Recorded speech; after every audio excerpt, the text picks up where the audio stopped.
Opa aí pessoal, tudo certo? Sexta de trade no ar para análises, palpites e prognóstico dos jogos que teremos hoje no dia 29 de dezembro de 2022. Uma rodada um pouquinho mais curta hoje, mas que ainda assim a gente tem muitas chips com dados, estatísticas e informações especiais para que vocês vejam que a nossa análise faz todo sentido. Se vocês discordam das nossas opções, lembra de comentar aí embaixo por que você acha que a gente está errado, traga argumentações, porque isso vai ajudar não só a gente a refletir sobre as nossas entradas, mas vai ajudar também a galera que estiver chegando aí no canal a ter uma terceira, quarta opinião, porque a gente está sempre debatendo com vocês a respeito dos jogos da rodada nos comentários. Se inscreve no canal se ainda não se inscreveu e ativa o sininho de notificações para não perder nenhum vídeo. Também já vai deixando aquele like, a meta de 200 likes para o vídeo de hoje.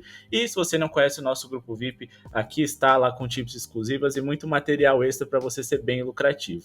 O menor preço do mercado está ainda mais barato nessa promoção que só vai até o final desse mês de dezembro, então chamem lá no WhatsApp, aproveitem, porque além de tudo isso que a gente já falou para vocês, a gente também passa muitos dados, estatísticas, notícias de escalação que impactam 100% nos resultados da partida. A gente explica como essas mudanças e confirmações podem impactar no resultado e nas chips que a gente passa, inclusive aqui no YouTube. Ontem, por exemplo, com a ausência de Jamal Murray e Aaron Gordon, a gente ficou de fora do jogo do Denver Nuggets para vencer. E invertemos a nossa posição, indicando ali um over em pontos do Nikola Jokic, ao invés da vitória simples do Denver que a gente tinha passado para vocês no YouTube. Por isso é muito interessante vocês participarem, porque lá a gente consegue fazer as coisas de maneira mais dinâmica e, mais do que isso, corrigir entradas e aperfeiçoar elas com odds acima de 1,50, diferente das que a gente passa aqui no YouTube. Beleza? Bora aqui para o nosso primeiro jogo, Charlotte Hornets e Oklahoma City Thunders. Para esse jogo, acho que é muito interessante a gente trabalhar com jogadores, lembrando também, né, que se a gente for olhar aqui esse jogo especificamente, a gente tem uma equipe claramente superior à outra, mas ainda assim, essa equipe, no caso que é o OKC, que é superior ao seu adversário, joga fora de casa e mais do que isso, eles não são tão confiáveis assim, porque eles vêm fazendo uma boa temporada, mas ainda é um time que está buscando se desenvolver e mais do que isso, nos últimos anos, não demonstrou regularidade. Na verdade, eles foram bem regulares em ser ruins. Então, acho que para essa partida, como ela é muito perigosa, as odds estão ali, né, bem próximas. Os Hornets em casa, por pior que eles sejam, eles conseguem ser melhores e às vezes ganhar ali de seus adversários na intensidade, na força de sua torcida e tudo mais. Vamos trabalhar com o jogador. Para esse jogo aqui, eu acho que a gente tem muitos jogadores para a gente estar investindo. Mas o meu preferido vai ser nos assistências e rebotes do Josh Giddey, jogador ali, né, do Oklahoma City Thunders. Então, acima de 14,5 rebotes mais assistências do Josh Giddey. Vou deixar aqui para vocês os números mais recentes do Josh Giddey para vocês observarem, né? Enquanto a gente argumenta do porquê que essa entrada faz sentido, vamos deixar exposto aqui a game log dele dos últimos 10 jogos, beleza? Bom, mas por que a gente prefere investir nesse jogador do que fazer qualquer outra coisa dentro dessa partida? Bom, Giddey vem muito bem nessas estatísticas. Nos últimos 10 jogos, ele teve média de 15 rebotes mais assistências desse recorte, o que é exatamente o que a gente busca. Mas eu não duvido ele superar essas linhas com um pouquinho mais de folga diante de um rival tão favorável para se investir nessas duas linhas. Tivemos um green semelhante com Draymond Green recentemente essa semana contra o Charlotte Hornets e podemos insistir nisso, pois deu muito certo durante toda a temporada, na verdade, contra esse adversário. Giddey superou essas linhas em 4 dos últimos 5 jogos e nesse recorte das 5 partidas mais recentes, sua média é de 16 rebotes mais assistências. Hornets é o segundo time que mais cede assistências por jogo na NBA e Giddey é o melhor passador do OKC, além de ser o líder em rebotes dessa franquia também. Hornets cede em média 26,6 assistências por jogo, mas eles cederam 28,7 nos últimos 3 jogos, então eles vêm sendo ainda piores do que sua média regular na temporada. Eles também são o segundo time que mais cede rebotes por jogo e também vem cedendo mais nos últimos 3 jogos recentes do que num cenário geral, o que é muito bom pra gente, né? Eles são o segundo time que mais cede rebote, o segundo time que mais cede assistências, e a gente tem um jogador que pode ser bom nessas duas linhas. Às vezes ele poderia não bater ali, né, digamos que nos rebotes, se a gente escolhesse só rebote, e compensar, né, que ele pode compensar com as assistências e vice-versa. Então é bom a gente trabalhar nos dois, porque o Charlotte Hornets é a melhor equipe para se trabalhar contra, com essas linhas de rebotes mais assistências. E se você tem um pontuador completo ali que também fere o garrafão, pontos, rebotes mais assistências também é bem interessante. O lado bom de tudo isso é que o OKC é o time que mais cede rebotes em toda a NBA também. Então, Giddey pode ter chances, né, de recuperar posses tanto nas descidas ofensivas quanto nas defensivas. Hornets é a quarta pior defesa da NBA e é um dos 10 times que mais sofrem pontos no paint, justamente onde o Oklahoma City Thunder mais pontua por não serem muito bons nas bolas triplas, o que pode justificar muito bem de que o Josh Giddey tem ali, né, uma noite especial em assistência, já que seu adversário não é muito bom defensivamente. Mas os Hornets, como eu disse para vocês, eles também são ruins na hora de ceder rebotes, também porque eles são o pior ataque em eficiência da NBA, ao mesmo tempo em que o OKC é uma defesa de top 10 nesse momento. Isso justifica erros e um número alto de arremessos que são rebatidos e, consequentemente, muitos rebotes para o Giddey recuperar.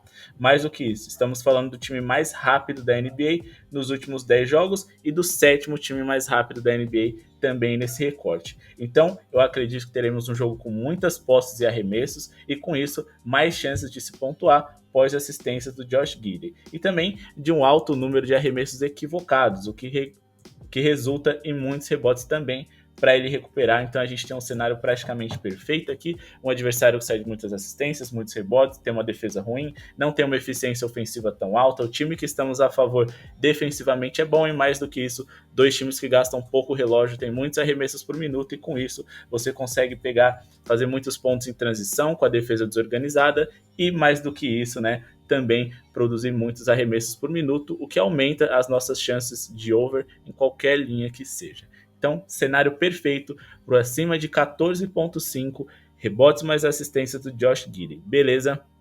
Próxima tip que a gente vai passar para vocês é no jogo entre Indiana Pacers e Cleveland Cavaliers. A gente tem aqui um Cleveland Cavaliers que, num geral, é uma equipe melhor, é uma equipe mais pronta, é uma equipe que briga por coisas interessantes no leste, diferente do Indiana Pacers, que está fazendo uma temporada surpreendente, mas que ainda é irregular. Porém, dentro desse cenário onde o Indiana joga em casa e o Cleveland como visitante, a gente não tem como confiar cegamente no Cleveland Cavaliers, por mais que eu gostaria, né?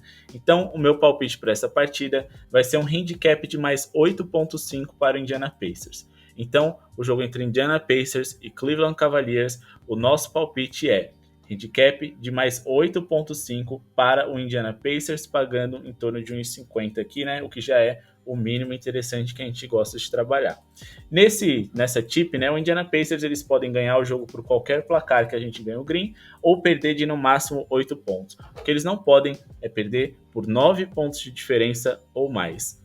Vamos abrir aqui a game log do Cleveland Cavaliers jogando fora de casa nessa temporada e vocês vão ver que principalmente os resultados mais recentes, né, esse primeiro é o mais antigo e o de baixo é o mais recente, eles têm um desempenho terrível jogando fora de casa. Como eu sempre digo, nós nos baseamos nas estatísticas. Por mais que Cleveland seja melhor, como eu disse para vocês, eu adorasse, né, investir neles, os números dizem que eu estaria errado se eu fizesse isso. Porque a médio e longo prazo, confiar nas estatísticas, você sempre será lucrativo com apostas em NBA. Então, é o que temos. O número dos Clevelands bem negativo jogando fora de casa e do Indiana Pacers como mandante bem interessante. Cleveland ainda não venceu em dezembro jogando fora de casa e nos últimos 10 jogos eles perderam 8. Venceram 2 e só cobriram esse handicap uma vez em 10 jogos. Indiana como mandante vem bem dentro de suas possibilidades e venceram 6 dos últimos 10 jogos, mas cobriram esse handicap em 9 desses 10 jogos como mandante e nos últimos 7 jogos seguidos também. Como vocês podem observar aqui, a gente também destacou aqui os resultados recentes do Indiana Pacers contra o Cleveland Cavaliers e que também são favoráveis para a nossa time. Indiana fez 17 jogos na temporada em casa e cobriram esse handicap em 17. O mais preocupante para Cleveland é que eles só marcaram mais de 105 pontos uma vez fora de casa nos últimos 9 jogos, o que mostra que o seu lado ofensivo não vem funcionando bem, apesar do defensivo dar boas respostas, mesmo longe de Ohio. A eficiência ofensiva deles fora de casa não é tão ruim, na verdade, mas o número de pontos é. E cada descida eles costumam converter seus arremessos em pontos. Mas o grande problema é que o número de bolas de 3 deles é a segunda pior da NBA jogando fora de casa. O que significa que em uma NBA moderna, onde a bola de 3 é tão explorada e valiosa, os Cavs não podem se dar ao luxo de pontuar de 2 em 2, enquanto seus adversários vão estar ali pontuando de 3 em 3. Indiana pode tirar proveito disso para reduzir grandes distâncias ou infrações pequenas da partida ali, quando eles assumirem a liderança, eles abrirem alguma distância no placar.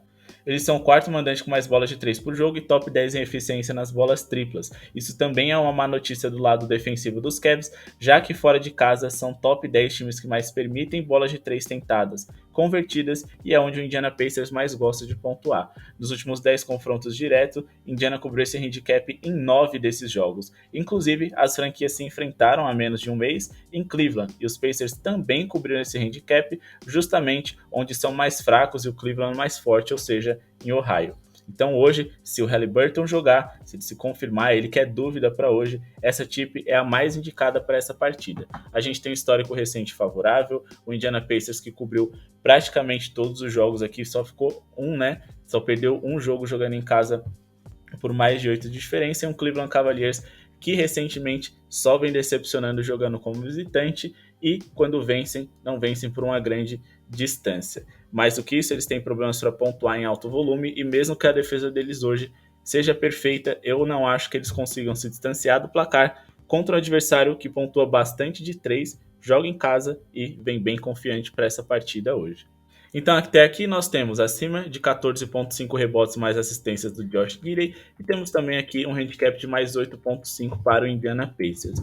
Vamos partir aqui para Boston Celtics e LA Clippers. Para essa partida a gente vai trabalhar em uma linha de pontos, né? Eu vou fazer análise em cima da linha de pontos que a gente estudou no momento que a gente estava coletando dados, né, para essa partida. Lembrando que todos esses dados coletados a gente envia também lá no nosso grupo VIP. E para essa partida a gente vai trabalhar com uma linha de pontos, coisa que vem sendo bem interessante na NBA, ou pelo menos mais seguro do que trabalhar com quem deve vencer. Então acima de 221.5 pontos é o nosso palpite para esse jogo hoje, com base na seguinte argumentação. Vamos deixar aqui os últimos 15 jogos expostos para vocês do Los Angeles Clippers quando eles jogaram fora de casa para poder dissertar sobre esse jogo. Bom, apesar de achar que essa não é uma tip 100% segura, é o melhor que a gente pode fazer. Meu toque de desconfiança é porque esses dois times sabem se defender, mas a gente tem muitas outras estatísticas favoráveis para a gente trabalhar com um jogo mais bem pontuado. Boston é o time com mais pontos por jogo em toda a NBA, marcando 118.9 de média por partida, e jogando dentro de casa essa média aumenta para 122.9 pontos. Eles são a melhor eficiência ofensiva da liga por 100 posses de bola, o líder da NBA em bolas de 3 por jogo e top 10 em números de tentativas e eficiência de bolas triplas. Com isso, temos um time com muita capacidade de ser over, mas como eu disse, eles sabem se defender. Então tudo vai depender de como eles vão querer jogar essa partida. No ritmo mais rápido, no ritmo mais lento, confiando na sua defesa ou confiando no seu ataque dentro de casa. Com o apoio da torcida, acredito que eles vão confiar no ataque. Já os Clippers marcaram 113 pontos de média fora de casa na temporada e nos últimos 10 jogos a média deles sobe para 117.1 pontos por jogo. Já são 10 jogos seguidos superando essas linhas, sendo que o acima de 221.5 bateu em 11 dos últimos 12 jogos deles fora de casa. Eles também são top 10 em eficiência nas bolas de 3 e top 10 times que mais fazem essas bolas de 3. Clippers é o sétimo melhor ataque fora de casa de toda a NBA em eficiência ofensiva em 7 dos últimos 10 confrontos diretos entre Los Angeles Clippers e Boston Celtics. Essas linhas foram superadas em 4 dos últimos 6 também. Mas lembremos, Boston não é a melhor defesa como eles eram no ano passado, e Clippers não é um dos 10 piores ataques como eles eram no ano passado também, que foram as duas partidas, né, na temporada passada, as duas partidas que ficaram em abaixo de. As coisas mudam, mas o mercado decidiu se guiar, se apegar a esses dois jogos mais recentes, que foram unders, é fato, mas eram outros times em características, em jogadores também, né? A condição técnica deles era diferente. Hoje o Jason Tatum é bem melhor, Kawhi Leonard está de volta e também o treinador do Boston Celtics, que hoje é muito mais ofensivo do que o Ime Udoka, que estava antes e transformou essa numa das melhores defesas da liga, que hoje já não é mais. Eles inverteram isso e hoje são um dos melhores ataques. 14 dos últimos 15 jogos do Boston em casa superaram essas linhas e devemos nos aproveitar dessa linha baixa em uma temporada tão bem pontuada, né? tão ofensiva para trabalhar com acima D. Lembrando, a gente tem praticamente 90% dos jogos dos Clippers recentes passando essas linhas, praticamente 90% dos jogos do Boston jogando em casa passando essas linhas, muito poder de fogo com Paul George, Reggie Jackson, Tatum, Jaylen Brown, entre outros jogadores. Então, por mais que a gente gostasse ali, né, achasse que trabalhar com over é o melhor, principalmente com as linhas ali em torno de 220 pontos, o que eu considero muito interessante. Meu único medo, como eu disse, as duas equipes sabem se defender e pode ser um jogo equilibrado, brigado até o final. Por mais que a gente tenha picos ali de pontuação alta, como a gente teve nos jogos de ontem, às vezes um quarto ali pode levar tudo por água abaixo, ou não necessariamente um quarto, né, mas o quarto de uma equipe ali, mas ainda assim é o melhor a se fazer para essa partida. Sim, eu acredito que o Boston Celtics deva vencer, principalmente porque o histórico recente dos Clippers fora de casa demonstra que eles tiveram mais dificuldades do que... Mas ainda assim, não dá para a gente investir nesse momento com uma odd para vencerem, né, de 1,38, né, para o Boston vencer de 1,38. Em relação às escalações, praticamente os dois times vão vir completos, isso é ótimo. Se o John Wall se confirmar, vai ser bem interessante. Ele é um dos jogadores mais rápidos da liga e pode aumentar o pace dessas duas equipes nos minutos que ele comandar a segunda unidade do seu time. Bora partir aqui para Toronto Raptors e Memphis Grizzlies. Mas antes, pessoal, deixem o seu like. Se ainda não deixaram, vai ajudar muita gente. Meta de 200 likes para esse vídeo de hoje. Se inscreve no canal se não é inscrito e compartilha esse vídeo no seu grupo de WhatsApp, que adora falar de apostas esportivas. Também não se esquece, né, de comentar se vocês concordam ou discordam das nossas opiniões e, mais do que isso, conhecer o nosso grupo VIP. Além da gente estar contribuindo para vocês com tips extras e muito conteúdo e informação, vocês também vão ajudar o nosso projeto a seguir acontecendo e a gente a trazer vídeos aqui no Free para vocês no YouTube. Fechado. Agora vamos de Toronto e Memphis Grizzlies. Vamos olhar aqui a linha das equipes, na verdade as escalações que eu considero mais interessante. VanVleet é dúvida, eu espero que ele jogue hoje para a gente fazer o investimento que eu busco, que vai ser também um handicap positivo. Então no jogo de hoje a gente vai ficar a favor da equipe mandante e da equipe, né, que em casa consegue ser pelo menos pior do que o Memphis é como visitante. Então, para o jogo entre Memphis Grizzlies e Toronto Raptors, jogo que acontece no Canadá, né, em Toronto, a gente vai de mais 7,5 dos Raptors. Dá para esperar essa linha aqui e pegar ela em torno de 1,50, com certeza no ao vivo, mas para pré-jogo essa é a nossa análise, esse é o nosso palpite. E bom, o Memphis vem de 4 derrotas em seus últimos 5 jogos gerais, além de serem um dos 10 piores ataques quando jogam fora de casa em toda a NBA, o que explica a dificuldade que eles têm de vencer quando viajam. Vou inclusive deixar exposto aqui os últimos 10 jogos deles na estrada para vocês verem que a coisa não tá boa não. Nos últimos 10 jogos como visitante, eles perderam 7 e ganharam 3. E desses 10 jogos só venceram por mais de 8 de diferença, né, por mais de 7, desculpa, 2 vezes. O único problema é que Toronto também não vem sendo confiável, mas eles cobriram esse handicap em 16 dos últimos 17 jogos contra o Memphis Grizzlies. Mais do que isso, nesses últimos 17 jogos desde 2013 entre Memphis e Toronto, o Memphis venceu apenas 4 e perdeu 13. Mais do que isso, eles perderam 7 dos últimos 10. Toronto cobriu esse handicap em 7 dos últimos 9 jogos em casa, em 3 dos últimos 4 jogos gerais, sendo que eles enfrentaram Cleveland, 76ers e Knicks, que são 3 dos melhores times ali, né? 3 times do top 5 em número de vitórias no mês de dezembro e aproveitamento de vitórias, né? E todos esses 3 jogos aí foram fora de casa. Fica claro que houve uma melhora recente do Toronto. E perder em casa para os Clippers, como aconteceu no último jogo, não é nenhum absurdo, já que eles também vêm sendo top 5 ali, né, de melhores times do mês. Mas o saldo é positivo.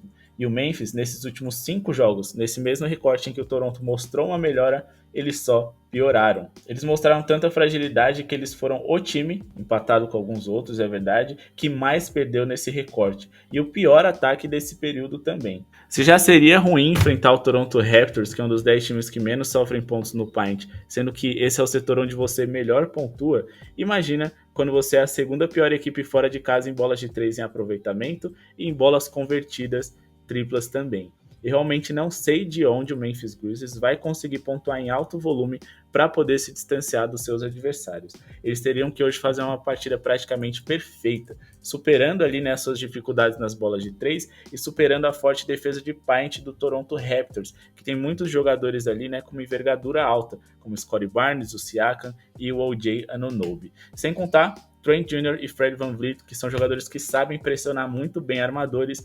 Provavelmente eles vão impedir que o Desmond Bane tenha arremessos fáceis e que o Ja Morant infiltre com tanta facilidade. Com isso, eu acredito que o Toronto joga como mandante e que, por mais que tenha tido uma defesa recentemente aí, né, bem abaixo da média geral, eu acho que eles podem fazer um jogo de recuperação hoje dentro de casa, voltar à boa forma defensiva, e mesmo que isso não aconteça, repito, o Memphis Grizzlies não vem pontuando bem fora de casa, vem perdendo a maioria dos seus jogos e com isso eles não conseguem se distanciar do placar.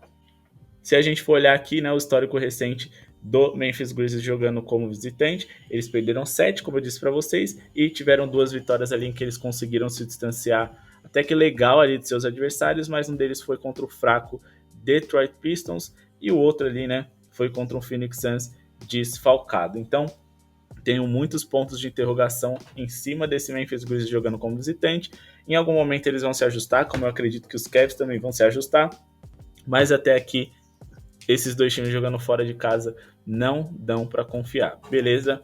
Então nós temos até aqui handicap de mais 7.5 do Toronto Raptors, temos também um handicap de mais 8.5 do Indiana Pacers, um acima de 14.5 rebotes, mais assistências do Josh Giddey, jogador do Oklahoma City Thunders, e um over 221.5 pontos totais no jogo entre Boston e Los Angeles Clippers.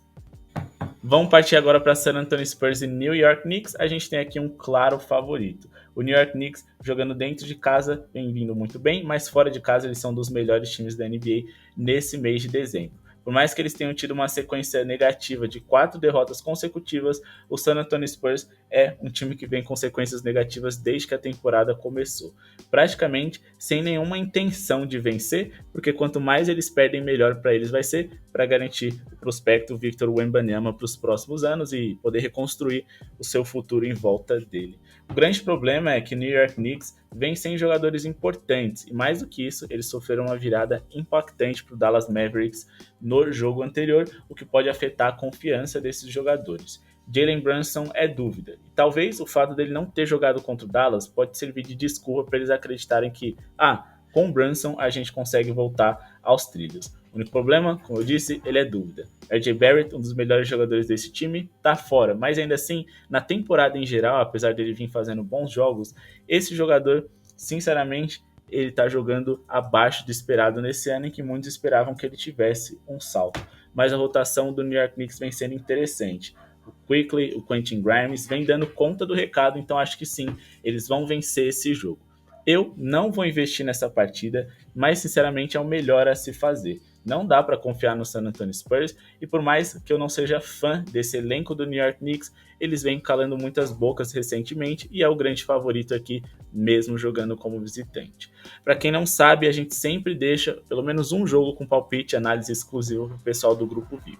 O jogo de hoje será entre Dallas Mavericks e Houston Rockets, então chamem lá no WhatsApp, o menor preço do mercado está ainda mais barato. É assim que a gente vai encerrar o nosso vídeo, mas também agradecendo vocês pela audiência, pelos comentários, e deem uma conferida nos nossos outros vídeos, independente de heads e greens, confiram a profundidade das nossas análises. Estamos sempre abertos a aprender com vocês, então comentem se vocês discordam da gente, se vocês concordam, se você tem mais alguma estatística para trazer, mas tentam trazer argumentos, porque mais do que ajudar a gente a refletir e trazer um conteúdo mais profundo para vocês, vocês também vão ajudar outras pessoas que acabaram de chegar no canal, que são novas no basquete, e mais do que isso, eles vão poder colocar os prós e os contras de determinada partida para poder tomar uma melhor decisão. Desde já quero agradecer a audiência de vocês mais uma vez, o like que eu sei que vocês deixaram. Amanhã tem mais, muito obrigado e falou!